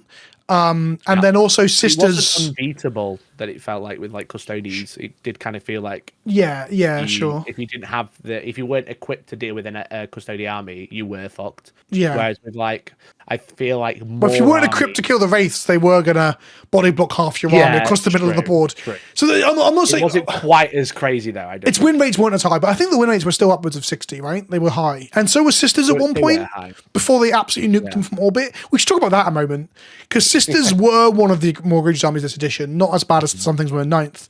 And they've brutally overcorrected to the point that they are now the worst army in the game. Like, from a win percentage statistic. And also when you play with them, you do feel like... obviously, but still. Yeah, the stats don't feel good. Here's a balanced data slate. We're absolutely railing Miracle Dice. You basically don't have it anymore. And then 2 days later, got a detachment that relies on Miracle Dice. Here's a question for you then. Do you think Miracle Dice will survive into a later patch or even 11th edition? Because obviously Strands of Fate have been completely gutted from Eldar, which was Miracle Dice version of it. I mean, they kind of took it from Sisters and adjusted it. Sisters have had it since their rework. I don't think they had it when they were on a metal line, right? They didn't have Miracle Dice back then. No, I think it's like 8th edition. So it was their first thing, 8th, 9th, and 10th. And it's been gutted and brutalized. Because basically, for those of you who don't know, Miracle Dice and Strands of Fate is a pool of dice where you know the number already and you can plug it in, or on a reroll plug it in, to a dice roll to ensure that you make a charge or whatever. And it used to be a lot better. You used to be able to plug 2 into a charge roll. So if you had 2 fires, you can guarantee an 11-inch charge with +1 to charge for the army. So like it was wild. I used to play a lot of Sisters when it was that wild, right? And now they've nuked it down, but the army was still cracked. And now they've points nerfed, data sheet nerfed, fucking stratagem nerfed, and like Miracle Dice nerfed this army significantly across every possible like dial they can dial them back. And now they're like almost sub 40%, but also no one's fucking playing them. Because the good players... That's the thing, it's everyone drops them straight away, right? Yeah, a good player might be able to pull that rate up, but the good players move to the stuff that allows them not to have to do so much work and also is just, probably stat-wise better. So, question to you, will it survive into 11th? Well, I was just going to say, with that nerf, I do think they should have either done the Miracle Dice and Strat nerf or the points nerf to see, because as like you said, I do think it's overdialed, but I honestly don't think it will. I think they've tried putting in guaranteed dice in a statistical probability dice game multiple times, and it's always been cracked. Yeah. They did it in Age of Sigmar. They had Tzeentch with Destiny dice. They rolled 9 dice, and then they were like, you can just plug them in whenever you like. What's the AOS Tzeentch rule now? Is it that warp flame stuff? Yeah, they can like manipulate like they have like a burning status. Oh shit, Slanesh have it now. Slanesh have give your opponent a 6 to gain like a furious ability. I don't think it's 6s. I can't remember. It's been a while since I read the Slanesh rules. But it still does exist a little bit because Eldar still have. Well, actually, we can't talk about that because they're about to change. So who knows? We know that Strands of Fate is going. That's something that we're allowed to talk about at present time. Without upsetting the GW gods. What I've dubbed as command points 2 with the agile maneuvers. Agile maneuvers do seem really, really good. The preview article at time of recording is out. I'm a little. Also, we've also seen the aspect warriors get to choose reroll ones to hit or wound. So I'm like, oh baby. But I've always wanted to play aspect warrior spam. Or just because I like all the aspect warriors. I've always loved the lore, says Vince. No, not the lore. I don't give a shit about Eldar lore. Don't be stupid. But as a 8-year-old Vince thought warp spiders were the coolest fucking thing in the world. Like the teleporting men and stuff. But we'll see how they end up. Lycus is amazing as well. She's so cool. Yeah, all the new sculpts are fucking sick as well. Anyway, fuck Eldar. We're going to talk about Guard and the balancing of 10th edition.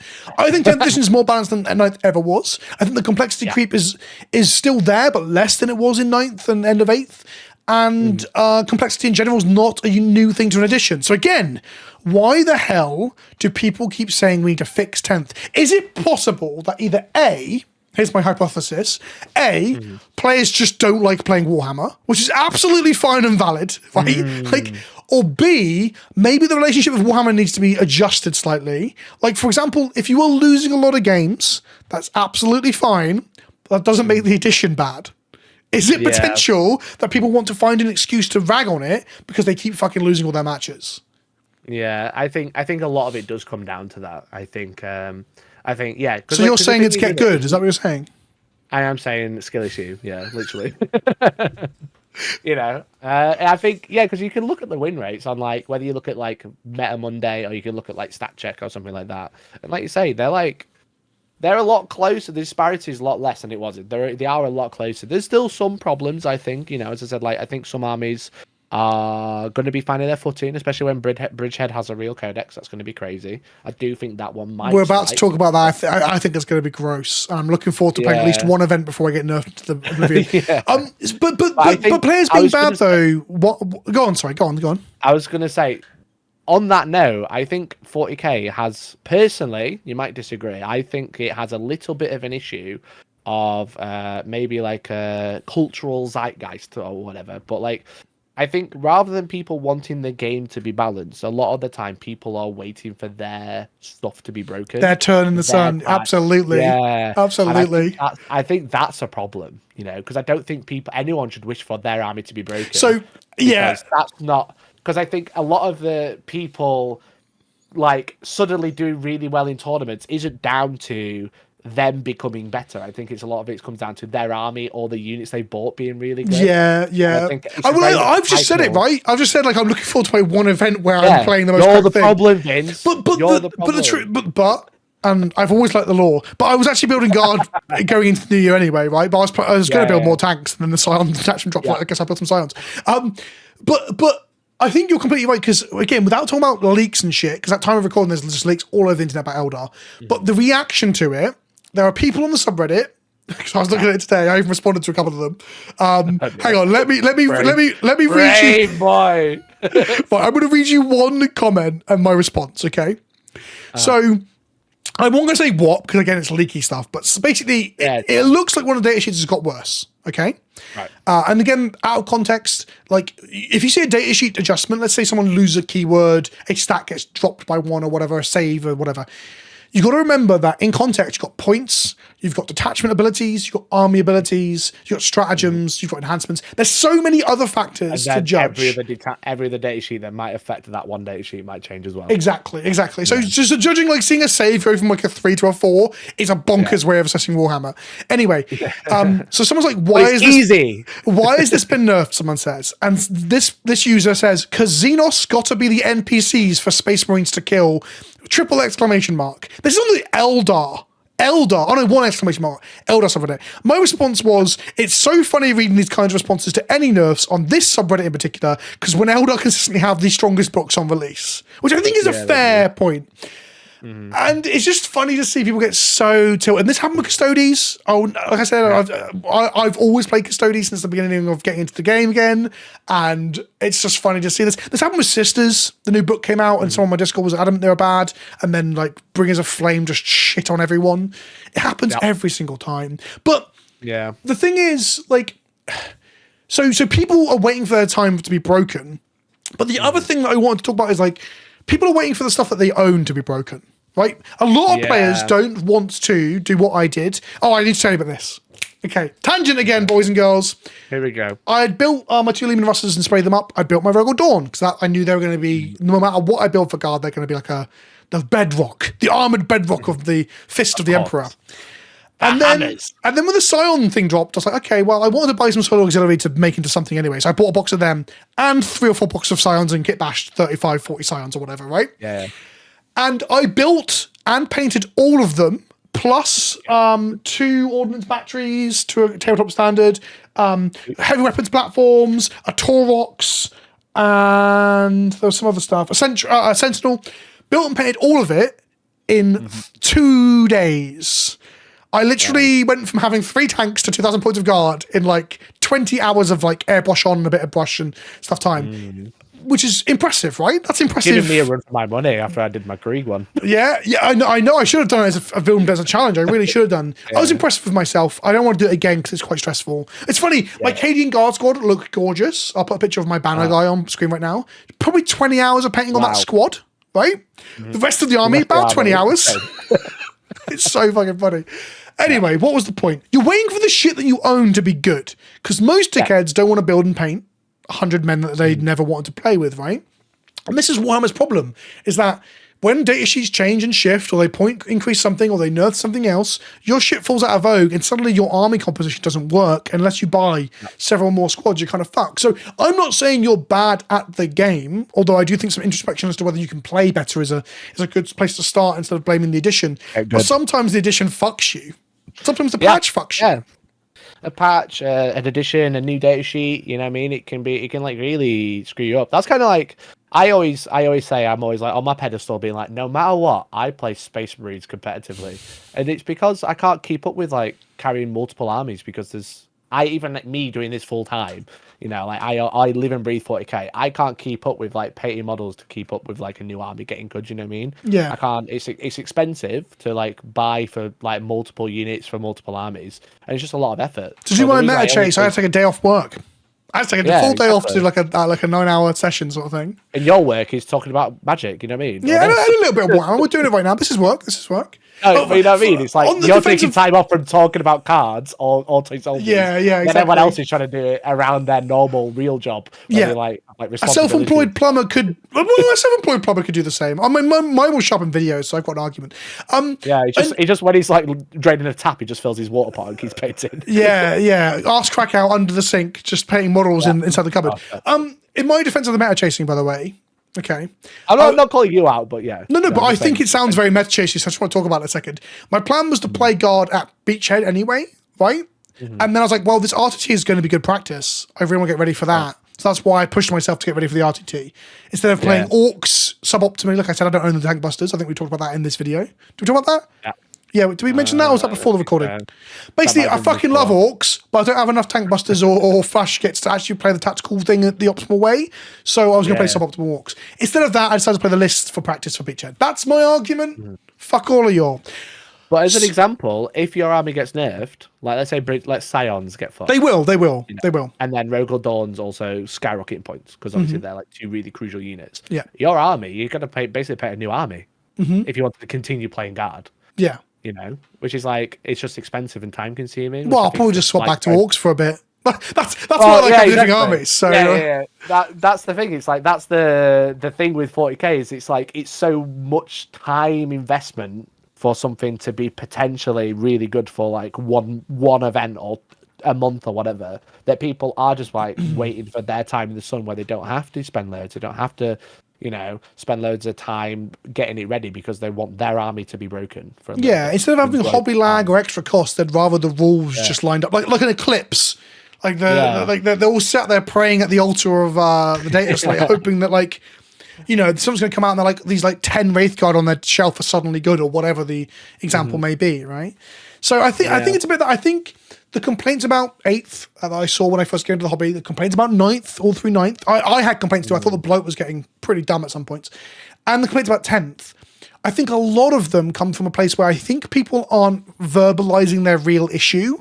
And that may be through just not realizing, or that may be through not wanting to admit that instead of being like, oh, maybe I could practice and get a bit better. They're like, no, 10th edition's mission structure is terrible. And this mission, the GT pack is terrible. Like, terrible game. People do this all the time. It happens in Magic too. People complain about formats and decks and other things instead of being like, maybe I should just adjust how I'm playing, or maybe I should just practice a little bit and I'll get a lot more enjoyment out of winning. And winning shouldn't be all end all, by the way.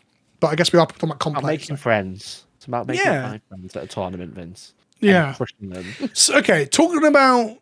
So people in the comments, by the way, tell me if you really think 10th is bad, and try and tell me the actual reason, and also consider if the reason for it being bad is unique to 10th. Because a lot of the reasons will be the exact same problem you have with 9th, 8th, 7th, and whatever other editions and other games you've played.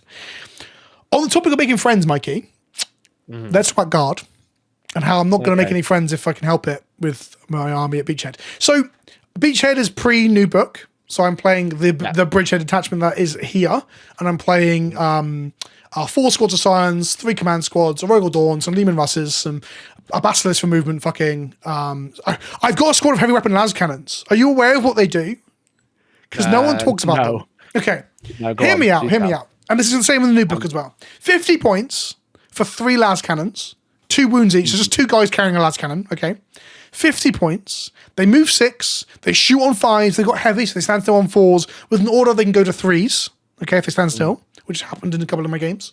They can move 9 inches with an order, obviously. But most importantly, if they're within 6 of a squadron unit, I think, weirdly, not a regiment, within 6 of a tank, they overwatch on 4s.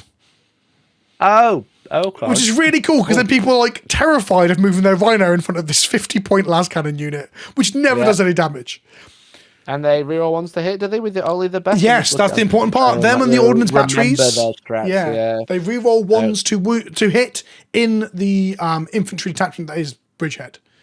So do the ordnance batteries as well, which get sustained 6s on orders.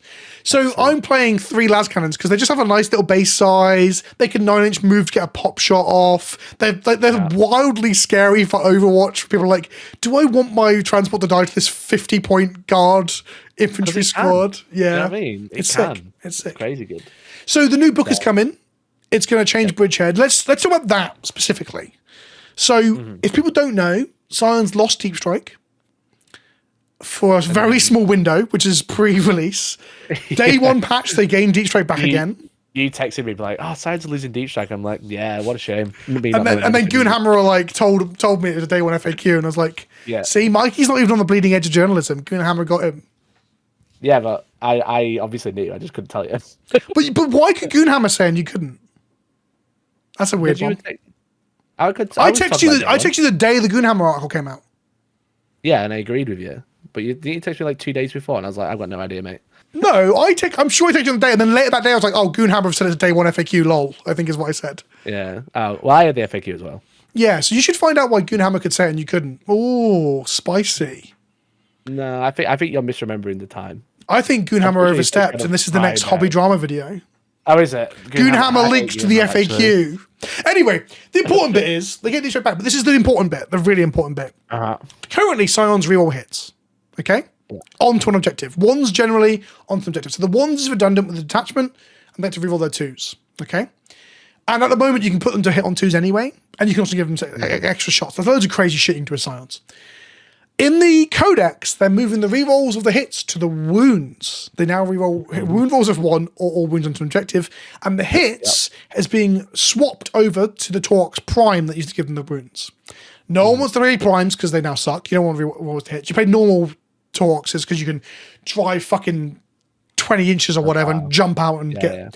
So Scions now have reroll 1s to hitting on 2s because of Bridgehead. Hitting on 2s with an order. They can hold 2 orders with a rod, so you can give them first rank, second rank with a second squad of Scions. There's a detachment enhancement that makes one of the Scion squads give this order to all 3 squads you drop with if you want to drop a full Death Star bomb. So so reroll 1s to hit, hitting on 2s, extra shots to the rapid fire weapons, +1 to wound when they've come out of Deep Strike, and they're rerolling wound rolls of 1, or if you're on an objective, they're rerolling all wounds. Scions are getting a buff, and we know their points aren't changing. Yeah. So there's a window where Scions are going to go from being very good to very, very, very good. 40k's broken, Vince. We talked about this for an hour.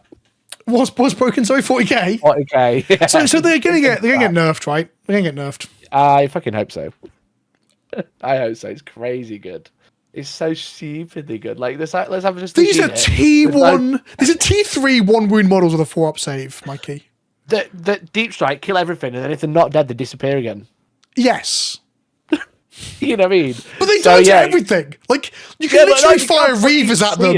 I think Reavers statistically kill 2 of them with their pistols, don't they? Reavers will fuck them, to be fair. Well, immediately they auto-kill them. Great. But I'm saying, like, firing the Reavers' pistols will statistically kill, like, 1 to 2 guardsmen, right? Yeah. So they are made out of tissue. They have a weakness. Yeah, but they kill so much that their weakness is dead. And they're about to kill more.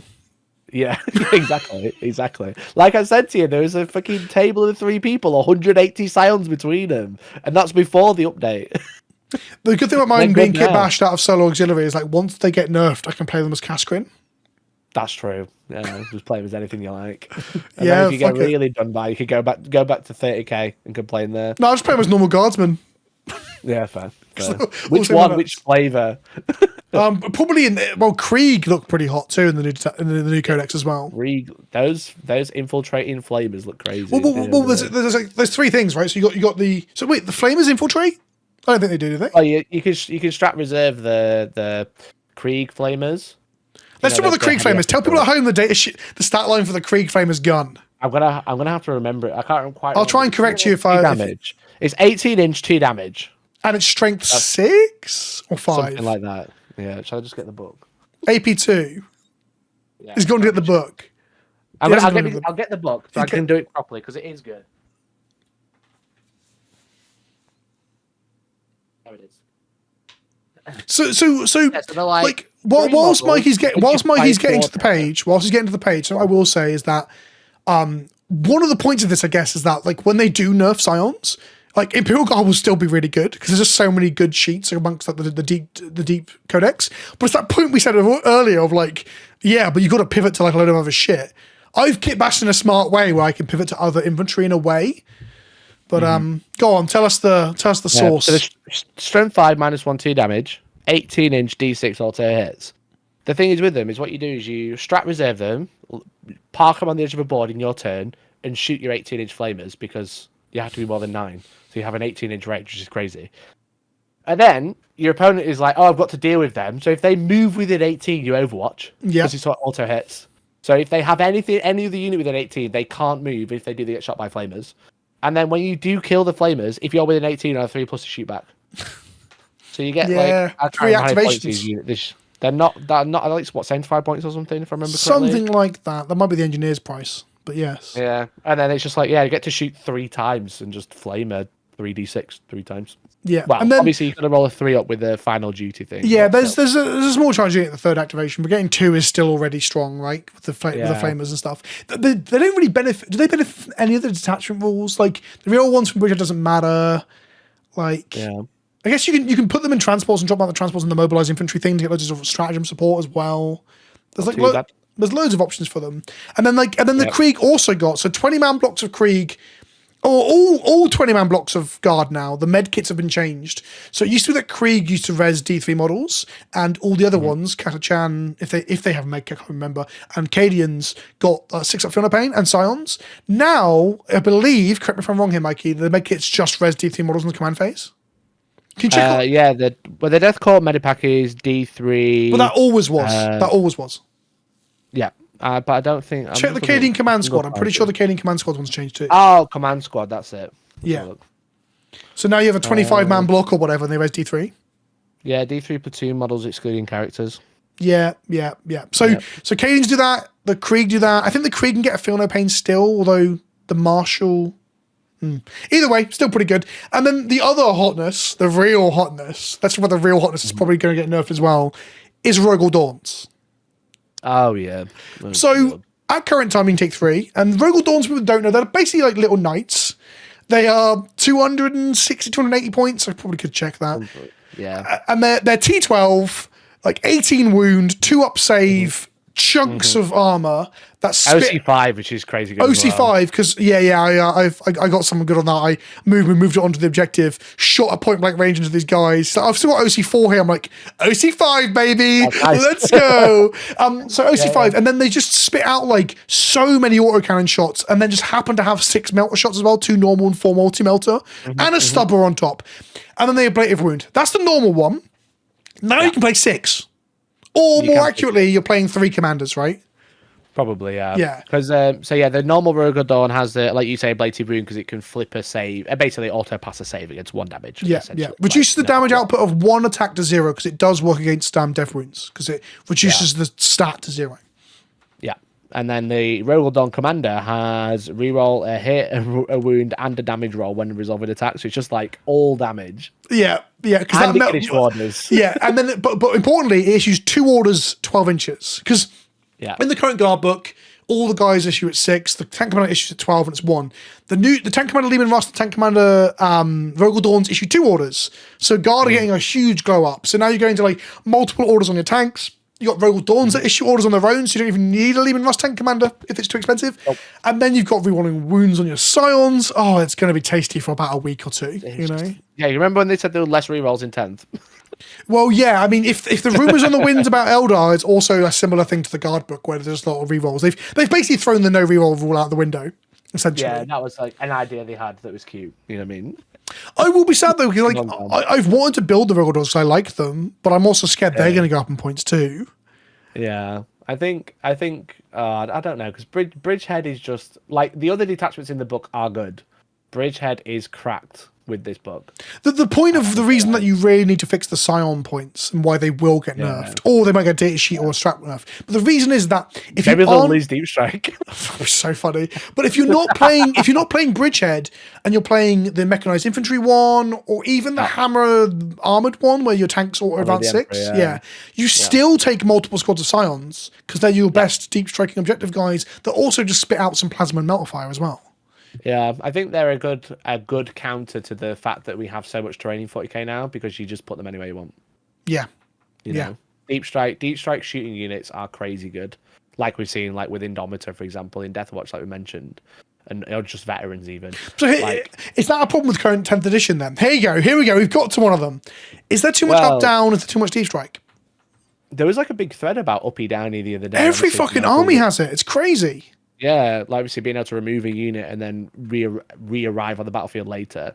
It's just the fact that you are so flexible that makes it so strong.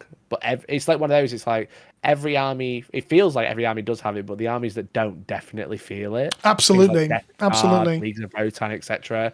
They are so slow compared, or even if their units are physically faster. And then if they just teleport a unit across the battlefield, it doesn't matter. The 2 armies you mentioned are physically faster. They're the slowest armies in the game. And then they don't have up down. True. And they don't have if they don't have Kool-Aid Man, where you pay a CP to put a vehicle through a wall, you haven't got the two toys that have become really omnipresent in the format in the game are up down. So again, people don't know, you pay a CP usually, pick up a unit at the end of turn, put them back down next turn, and deep strike. It used to be just like general units would do it, scouts and such, and now it's like every other faction has it in some capacity. And then Kool-Aid Man is pay 1 CP, drive your vehicle through a wall. I think CSM debuted it with the wall crashing land raiders and rhinos in that detachment. And now we've got demons can do it. One of the guard ones can drive. You can drive a Baneblade for a build. No, you can't. 'Cause it's not a squadron. I think Baneblades are really fucked. Custodian's got it, which is really cool. With like, the dreads. I think adding maneuverability to all armies is good, but I think there's also a problem where like some of the detachments look really lacking when they don't have it. So you look at 6 attachments. One's got up down. One's got to go through a wall. And then the other 4 are like, well, we can't fucking do objectives or get our things in a position to shoot. So what am I to do? I feel like that might be a symptom of just vehicles and stuff, vehicles and monsters in general, because like they can't, because obviously infantry, they essentially just fly through the board as they like, because obviously they go through walls, they go through the windows that we never have anyway. And then we obviously had pivot like 6 months ago, whenever it was, maybe not 6 months ago, it was like September or whatever. And that's to help vehicles and monsters drive around terrain, because no one actually knew how to move a vehicle because it's so confusing. So they added pivot, which everyone else complains about, but it's actually the best fix that they could have asked for to how to move. So rather than having to like measure each inch it turns, you just turn as much as you like once you spent 2 or 1 or whatever. And then Grotmas added loads of detachments of like just moving through walls, and then even more uppy down. And I feel like that's just like another symptom of like the game is so lethal, so we have so much terrain, but now we have so much terrain, units can't do anything because they can't get around the terrain. So we'll add pivot. That's not quite enough. Now we'll just have teleport through walls with anything. Obviously, Chaos Knights, they were the first ones that had it in the index, and now of course, anyone can do it. And then it was Imperial Knights can teleport through walls unless they roll a 1, then they're battle shot. And now we've got strats for it. So maybe Games Workshop are finally admitting there is too much terrain. But I don't think you can take terrain away because the game becomes too much of a shooting game. Yeah, I agree. So, I agree. I totally agree. so this may be a symptom of the amount of terrain, but not necessarily too much. Because the games, it's kind of like rather than the game's too lethal, so we added loads of terrain, and because we got loads of terrain, things can't move very well. So But rather the than things dealing that with can't problem, move we very just go, well became more durable as well. So there is an Yeah, offset to true. that. Is that like all your armor and your greater demons and stuff can survive shooting activations, which was not the case in ninth, right? Like your Yeah, tank sure, pokes out and just dies. So like, Yeah. I think that's there's a balancing factor there. But sorry, carry on. I You're feel like saying that might be. I was gonna say, I feel like that might be like a, like where you're plastering the symptom rather than the problem. but I don't think you can take terrain away. No, I totally agree. I think the game would need a complete overhaul, but I just think it's something that I think is just twigged now that the game's really lethal, so we have loads of terrain. So we're making rules for armies to ignore terrain, to get through it, to go around it. We've had pivot, we've had Imperial Knights, and now we've just got armies can just teleport or go through. Yeah, walls. I think we And probably. then that is a patch. We probably for the problem. shouldn't lump these two together. I think I've done that, and I've started this conversation. I shouldn't have done. Is that up down and breaching walls are two different kettles of fish, right? Like breaching a wall is a necessary evil to accommodate the terrain thing, right? And it helps armies like knights is a very good example that I totally blanked on.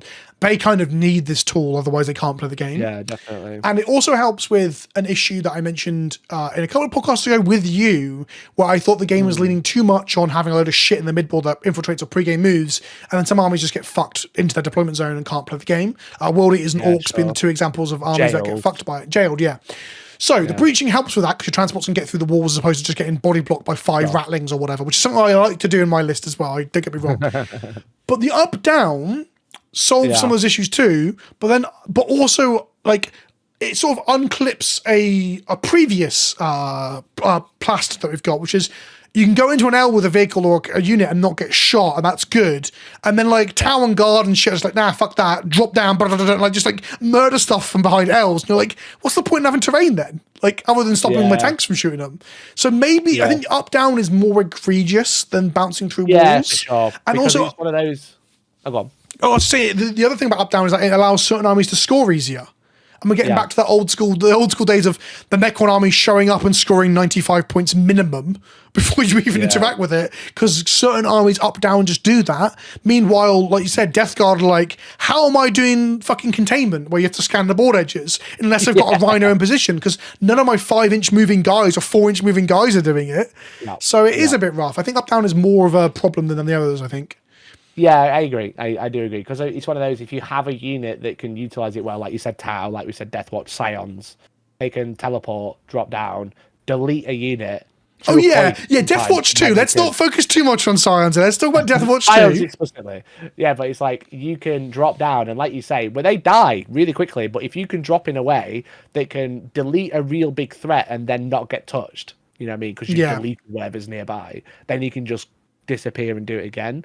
And you have the flexibility a lot of the time in a lot of armies like Deathwatch, where it's a stratagem, where you can disappear with one unit and come down and do loads of damage, or you can disappear with an inconsequential unit and then draw into a tactical objective that you've got, where it's like sabotage, jump on terrain and do an action. All right, cool. I've got this 20-point unit that I've just put in the reserve, and now that's going to deep strike and just do that.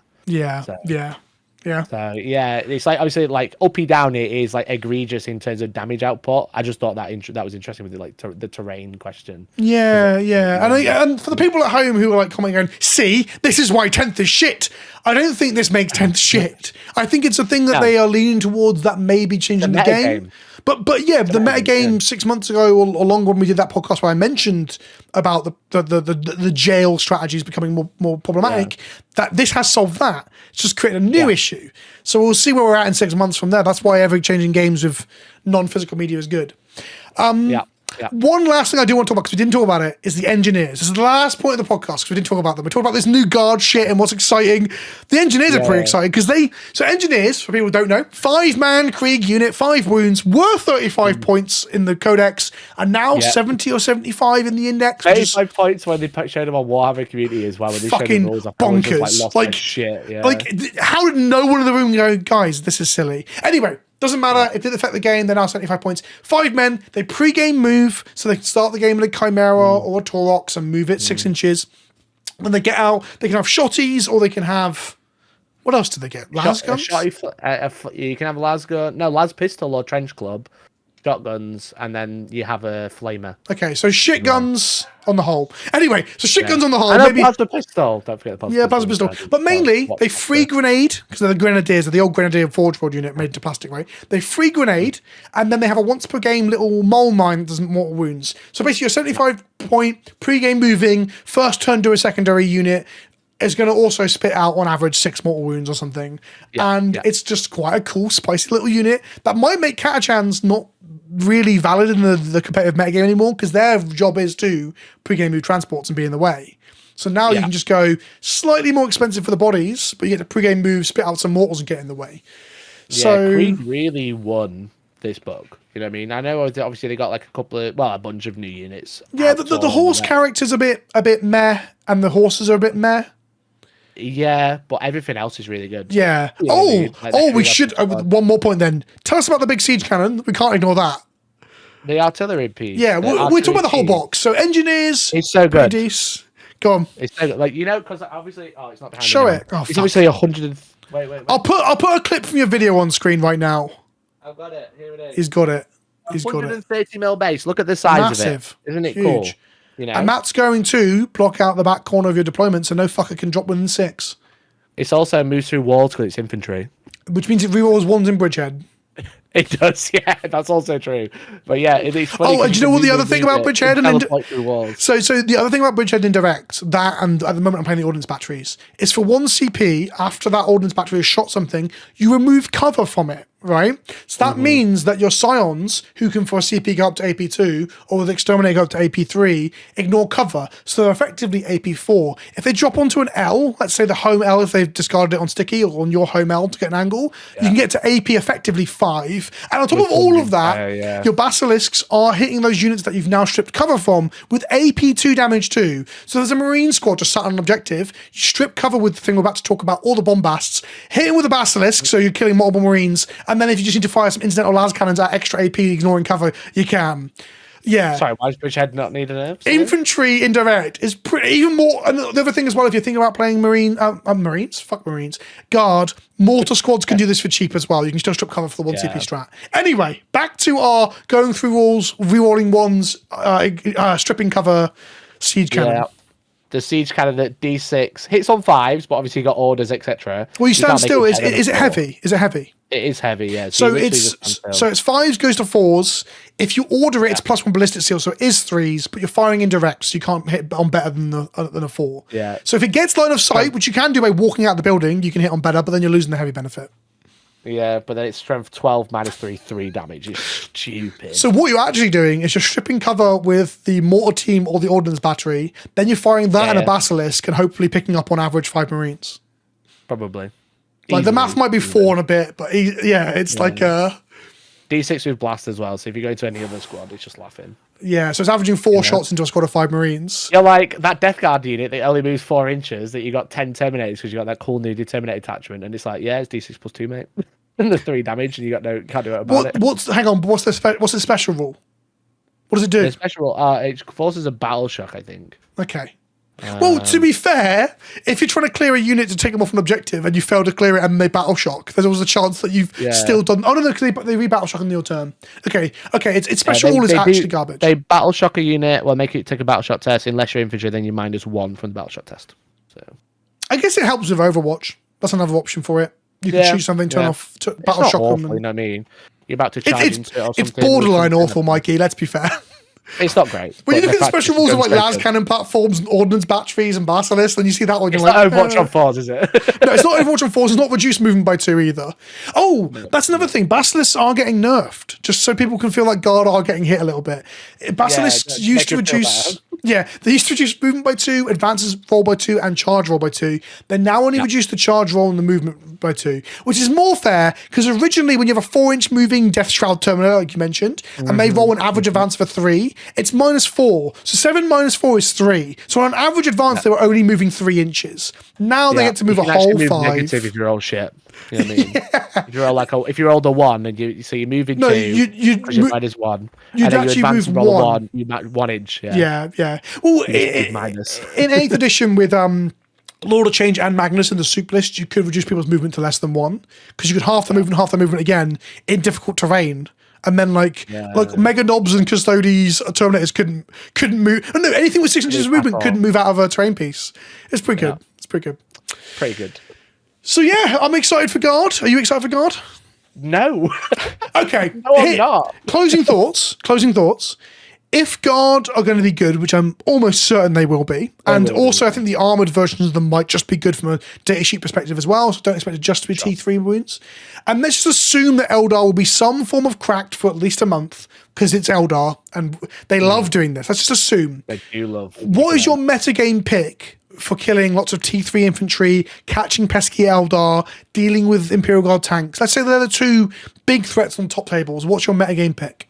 Yeah, because I've been enjoying playing Librarius Conclave as Ultramarines. I think that's really good. I think they've got a lot of play to them that I think people are underestimating, I think. Yeah, the Stern Guard unit does just look at anything and kill it, which is great. Well, I had a Stern Guard unit shoot into a Rogaldor and only half health it. I don't know if that was statistically...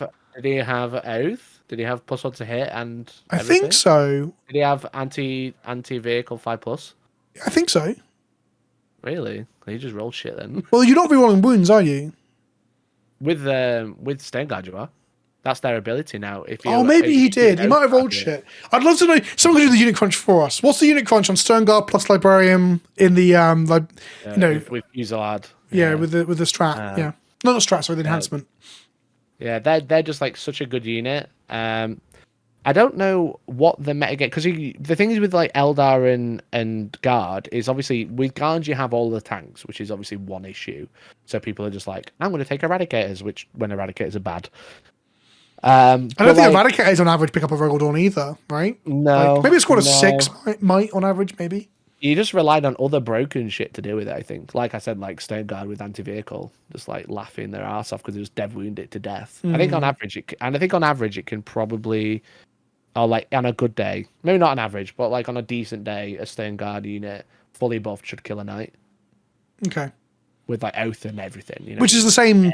It's borderline the same stat sheet as a Rogaldorn, right? Yeah, so it should 18 versus 22. Pick up like a Rogaldorn in a turn. Well, the interesting thing about the new metagame we've got to remember is that you know what I mean? If you are playing against Armored Guard, one of their Rogaldorn tank commanders will have a 6-up Fear No Pain, so they actually do have a effective wounds total of 22. So they're literally a knight data sheet, which is pretty funny. Yeah. But so are you going for Librarius then? Is that your pick? I like Librarius. I'm not sure if it's that good. I think.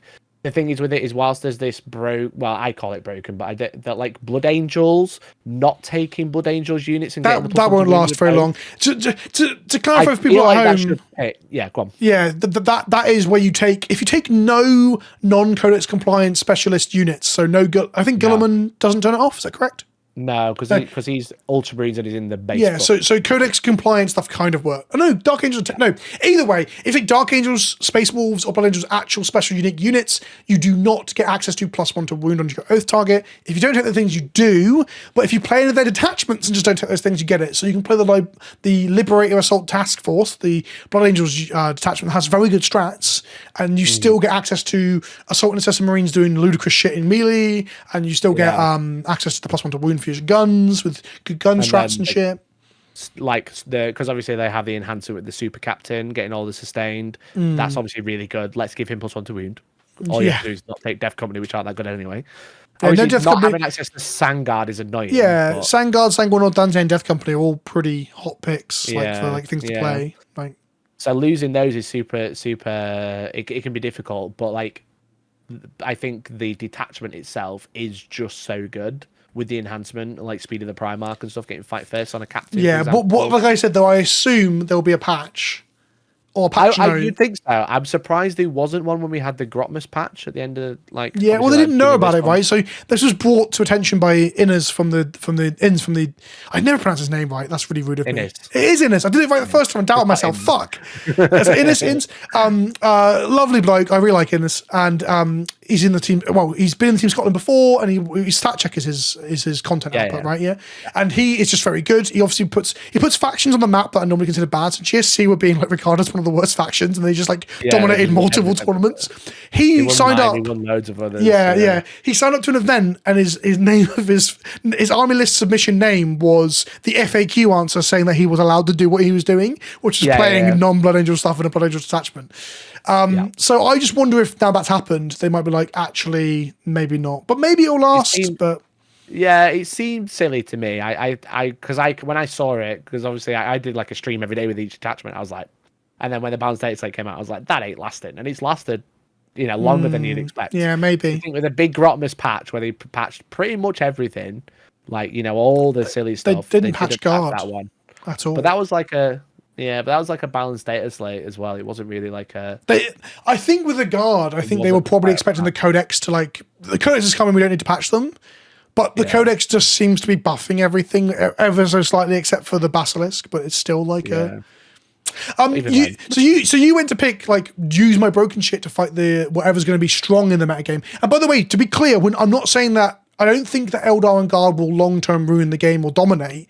I'm just saying that they'll be good for a while until they get... a bit scary. Yeah, they'll get adjusted and they'll probably be at the same point that most of the stuff is now. For those people trying to catch us out in the comments saying, you said 10th was great and now listen to you.